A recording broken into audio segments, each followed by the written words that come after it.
ہو بے سہاروں کو سہارا یا رسول اللہ، سہارا یا رسول اللہ۔ پھول دہن پھول زقن پھول بدن پھول، تن کا بھی ہمارے تو ہلائے نہیں ہلتا، تم چاہو تو ہو جائے ابھی کوہ مہن پھول۔ کیا بات رضا اس چمنستان کرم کی، زہرا ہے کلی جس میں حسین اور حسن پھول۔ دینی درد ملت اسلامیہ کے افراد کے اندر اتحادی فضا ہموار کرنے کے لیے، اپنے مذہب اور اپنے مسلک کا پرچم بلند کرنے کے لیے،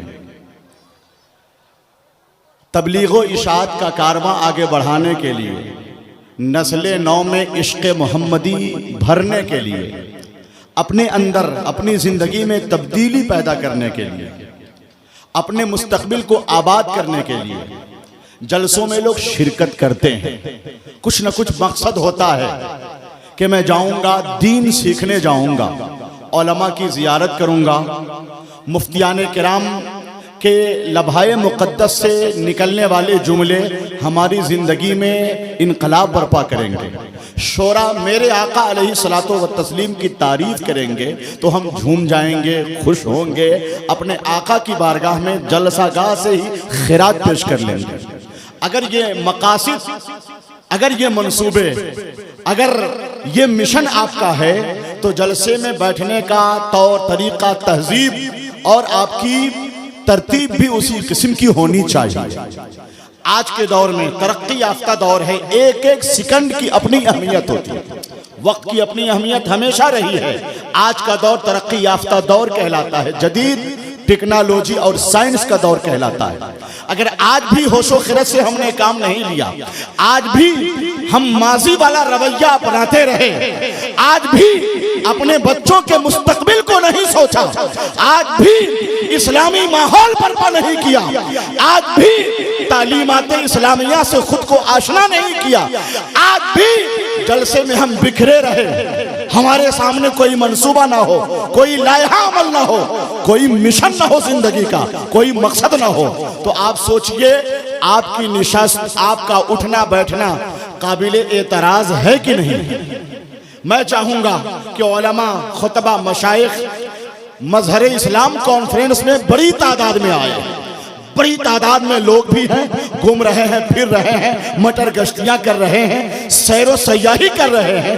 جو نصیب والے ہیں، جو مقصدیت کو پیش نظر رکھتے ہیں، وہ جلسہ گاہ میں آئے ہیں اور ان کا مقصد ضرور ہوگا کہ ہم سے ہمارا رب راضی ہو جائے، مصطفیٰ جان رحمت راضی ہو جائے۔ کتنے لوگ چاہتے ہیں رب راضی ہو جائے؟ ہاتھ اٹھا کے مجھے بتائیے تو۔ اگر میں کہوں کہ آپ کو سبحان اللہ بھی کہنا ہے تو کیا آپ اپنے نامہ اعمال میں نیکیوں کا ذخیرہ اکٹھا کریں گے؟ بول کے بتائیے سبحان اللہ کہہ کے، بولیے ایک مرتبہ لبیک یا رسول اللہ۔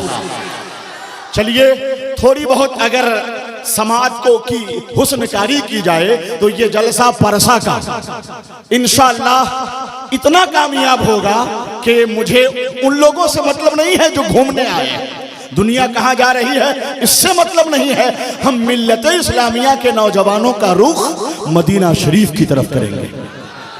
تو جو لوگ اس نیت کے ساتھ بیٹھے ہیں ذرا آگے جگہ خالی ہے، جلدی آگے آ جائیے بابو، وہ جگہ خالی ہے اسے پر کیجئے، انشاءاللہ وہ لوگ بھی آئیں گے۔ ادھر کی کچھ جگہ خالی ہیں، علماء بڑی تعداد میں ہیں، سب کا تعارف ہمارے محترم نور نظر نوری صاحب نے کرایا ہوگا، پھر میں کراؤں گا، ہم لوگوں کا کام ہی وہی ہے۔ پہلے سنبھل کے بیٹھ جائیے، سر پہ ٹوپیاں رکھ لیجئے، منہ میں شیکھر پان گٹکھا ناپاک چیز ہو اور آپ کہیں یا رسول اللہ تو یہ شرم کی بات ہوگی نا۔ اتنی دیر کم از کم آپ رحمتوں کے سائبان میں رہیے، اور انشاءاللہ آپ اگر روحانیت کی تلاش میں ہیں تو آپ کے دل کو سکون ملے گا انشاءاللہ۔ میں نعت کا ایک شعر پڑھتا ہوں، ہمارے محترم منٹو بھائی کی سروس ہے، کچھ کہنا ہی نہیں ہے۔ علماء علمائے کما ہوں، علمائے پرسا ہوں، علمائے سیتامڑھی ہوں، سب کی نمائندگی ہوگی۔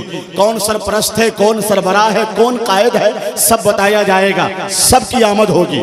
ذرا ان بچوں کو ٹھیک کیجئے، محسوس ہو کہ غلام مصطفیٰ بیٹھا ہوا ہے کہ نہیں؟ اپنے اسٹیٹس سے، اپنے کردار سے ثابت کیجئے ہم دینی جلسے میں بیٹھے ہیں، یہ کوئی سیاسی جلسہ نہیں ہے کہ آپ اپنی مرضی سے جب چاہیں جیسے چاہیں آئیں اور بیٹھے چلے جائیں۔ اس کے اصول ہیں، اس کا قاعدہ ہے۔ دینی اور مذہبی پروگرام کو مذاق نہیں بنایا جا سکتا۔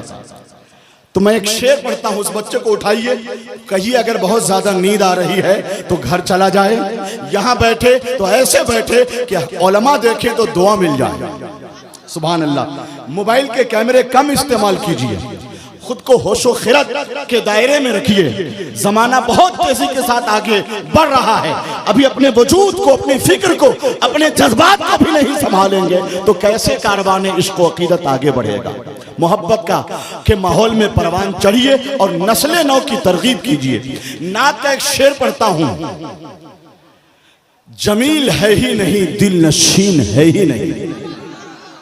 جو لوگ ہمارے علماء، خطبہ، مشائخ کی شکل میں ہیں، کسی کو داد دینے کی نیت سے مت بولے، اپنے رب کی رضا کے لیے بولے، مصطفیٰ جان رحمت کی خوشنودی کے لیے بولے، اپنے مذہب کے لیے بولے، اپنے مسلک کے لیے بولے، اپنے جلسے کے تقدس کے لیے بولے، کامیاب کرنے کی نیت سے نہیں۔ آپ خود کامیاب ہوں گے، اسٹیج کامیاب ہوگا۔ یہاں پہ اگر انشاءاللہ اگر یہاں پہ حسن اخلاق دیکھنے کو ملا تو جلسہ ضرور کامیاب ہوگا انشاءاللہ۔ تو کتنے لوگ چاہتے ہیں جلسہ کامیاب ہو، شاندار ہو؟ بولیے، بول کے بتائیے تو مجھے ایک مرتبہ۔ اس آواز کو دوگنی کیجئے، بولیے یا حسین۔ اتنے سارے لوگ ہیں، دل سے آواز نکالیے، بولیے یا حسین۔ ماشاءاللہ بہت اچھی آپ کی سماعت ہے۔ میں اس وقت نعت بھی پڑھوں گا، منقبت بھی، مگر سارے اشعار کو مؤخر کر کے ایک زبردست عالم، علوم اسلامیہ کے ماہر، مرکزی ادارہ شریعہ پٹنہ بہار کے صدر مفتی، فقہ اسلامی کے بحر بے کرام، استاذ المفتیین ہیں، یعنی ہزاروں مفتیان کرام کے جو استاذ ہیں۔ غور کریں ذرا، جو ہزاروں مفتیوں کا استاذ ہوگا اس کا اسٹیٹس کیسا ہوگا، اس کی علمی صلاحیت کیسی ہوگی؟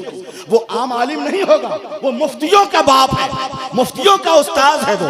تو ایسی شخصیت کو میں پیش کرتا ہوں، اور الحمدللہ ان کا تعلق آپ کے ضلع سیتامڑھی سے، بارہ شریف حضرت کا در دولت ہے۔ اور ایک اور خوشی کی بات بتاؤں، حضور مفتی اعظم ہند سے بیعت کا شرف رکھتے ہیں۔ جھوم جانا چاہیے نا۔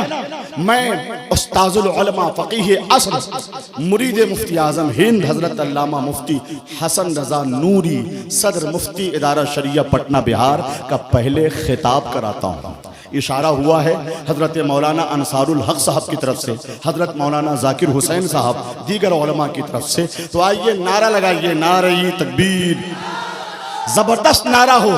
ابھی ماحول سازی کا کام ہو رہا ہے، آج ایسے ایسے اشعار سناؤں گا کہ آپ کبھی نہیں سنے ہوں گے، مگر پہلے تیار تو ہو جائیے، گرمی تو اپنے اندر پیدا کیجئے۔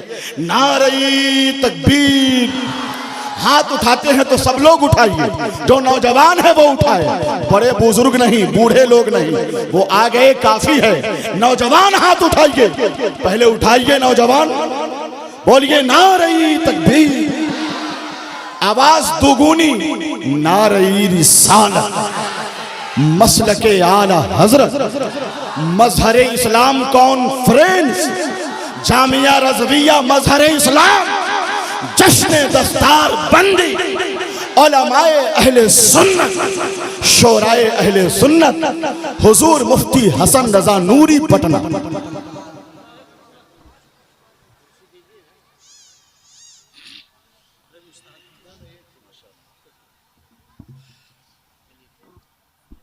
کسی نہ کسی صورت اس آیت کے جتنے بھی علماء ہیں، مفتیان کرام حضرت